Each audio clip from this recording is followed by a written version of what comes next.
The hit cult film Scott Pilgrim versus the World, based on the graphic novel series Scott Pilgrim, is now an animated series for Netflix, and the entire cast from the movie is returning to reprise their roles. Let's talk about Scott Pilgrim Takes Off.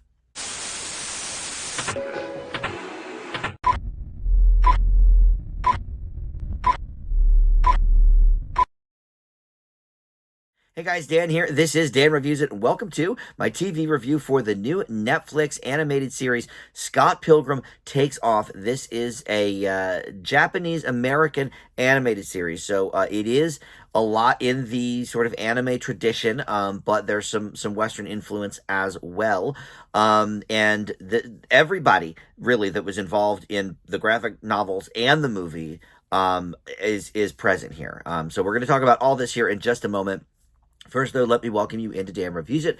Thank you for finding this video. We do movie and TV reviews here on the channel, and just about every day I try to post something new. So always a lot to check out. Handy playlists on the homepage. So if you're only looking for movie stuff, you can see that. If you're only looking for TV stuff, if you're looking for more specialty reviews, like my Frasier reviews or whatever, those are in playlists on the homepage as well. So please consider subscribing and like this video, comment down below. Of course, all that does help the channel out. All right, so Scott Pilgrim Takes Off.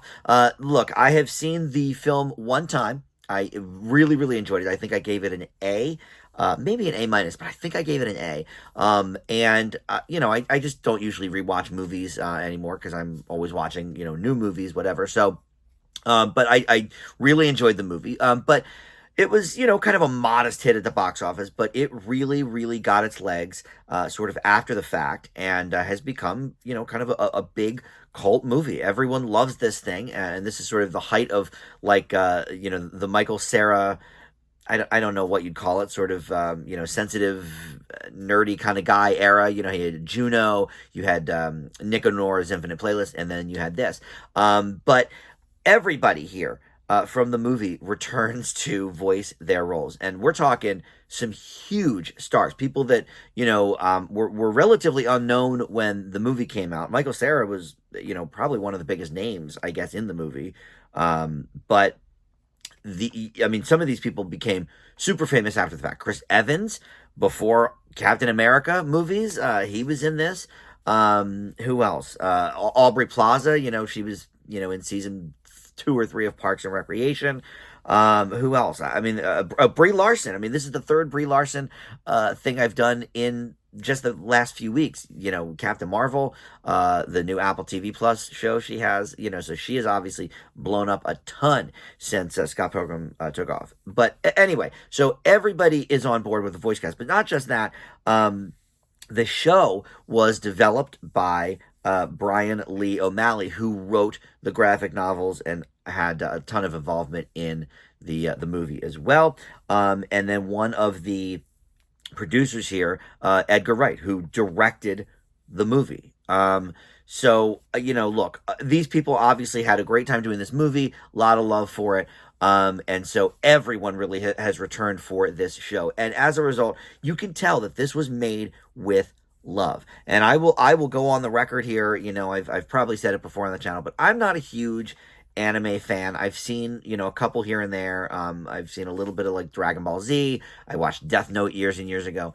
But it's not really my style. I don't really get into it so much. But on occasion, there is something that kind of pops. And like I said, there is, you know, some Western animation style here as well. And you know, maybe that helps somebody like me kind of bridge that gap. Because this looks great. It looks just like the graphic novels. The characterizations, you know, are very, very similar to that. I've never read the graphic novels, but, you know, obviously I've seen, you know, pictures of it and stuff when the movie came out.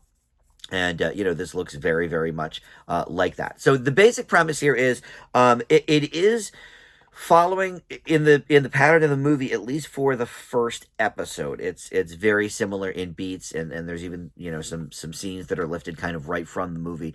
But stick with it. If you think, oh, this is just an animated remake of the movie, stick with it, because it really, really takes a left turn in the second episode, and then the subsequent episodes are quite different from what I remember the movie.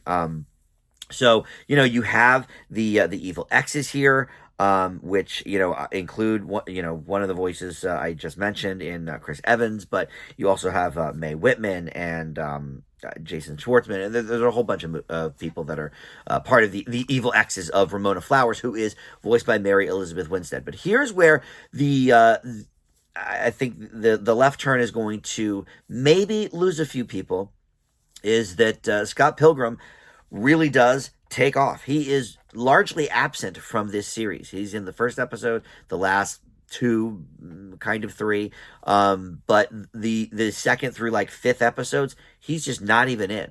And so that may turn some people off. It basically becomes the Ramona Flowers show, which Mary Elizabeth Winstead is amazing in. And look, she's gotten a bit of a career for herself too. She did 10 Cloverfield Lane, and she is the star of the popular show Evil on Paramount Plus. But she is a huge part of this. The Ramona character, it's her evil exes. If you don't know the movie, Scott Pilgrim basically has to fight, these evil exes to win the heart and the love of Ramona Flowers. But he leaves. And unlike, though, the Netflix series He-Man and the Masters of the Universe, that they did a couple years ago, everybody was like, oh, He-Man, was barely even in it, this and that and the other thing. This does not seem as much of a bait and switch to me, because the title is literally Scott Pilgrim Takes Off. And so that could be taken a couple ways, obviously, takes off as in, oh, maybe his band, Sex Bob-omb is finally hitting it, whatever. He's really taking off, hitting the scene. No, he is exiting the show.